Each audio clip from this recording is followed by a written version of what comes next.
Join us right now to give us a little more insight. Jumping on the Rude Guest Hotline is our pal Tarik El-Bashir from Monumental Sports. Hey, Tarik. Good morning, fellas. What's up?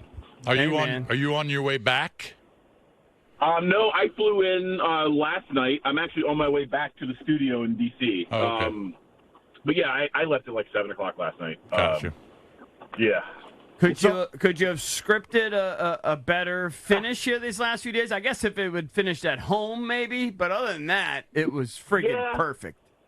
You know, I agree with you. I think the only thing that could have made it better would be had he finished it Friday at home or Thursday against Carolina. But look, man, Ovi's going to do what he does. And I feel like, for me, that was the perfect ending because it was on his trademark shot, right? It was on the power play in the circle.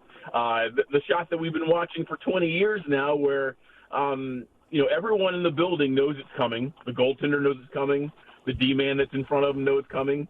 You can't see any net, and he still finds a way to catch the puck and release it better than anyone in the history of the NHL and put it through the goaltender. So the fact that it happened from the Ovi office on his shot, I think just made it absolutely perfect. Tarik, do you recall being in a more electric building? I made the trip up with two of my kids, and anytime Ovi was even close to the puck before he scored the record-breaking goal, like, everybody in the crowd, like, they'd start getting out of their seats. They'd start getting their phones out to try to capture that moment in history. Do you recall an arena being so locked in on an event that was happening on the ice before yesterday?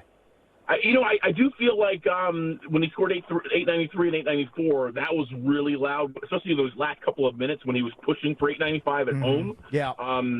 I feel like had the Caps won the Stanley Cup on F Street, it might have been that way. Yeah. But, I mean, that was top 3 loudest hockey buildings I've ever been in. And so you were there. I mean, that was 60-40 Caps fans. Yeah. It was crazy. It was insane, man. Like, before the game even started, like, the players weren't even out on the ice yet.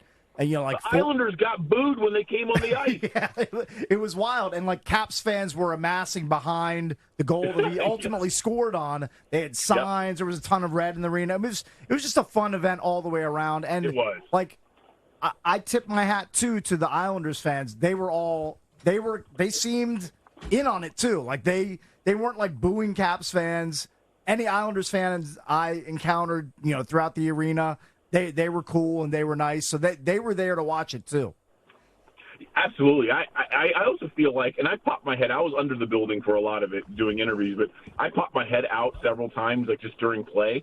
Not only were there a lot of Caps fans and Islanders fans, they were just hockey fans there too. There were people wearing jerseys from teams that weren't involved in the game. Right. There were people that were there to see history, and it was awesome that Ovi delivered there. I mean, just could not have been a better night. Having, Gary Bettman and Wayne Gretzky and Nicholas Backstrom and TJ Oshie. I mean, there's just so many people who've been important to this chase that were there and there to celebrate with him in the locker room.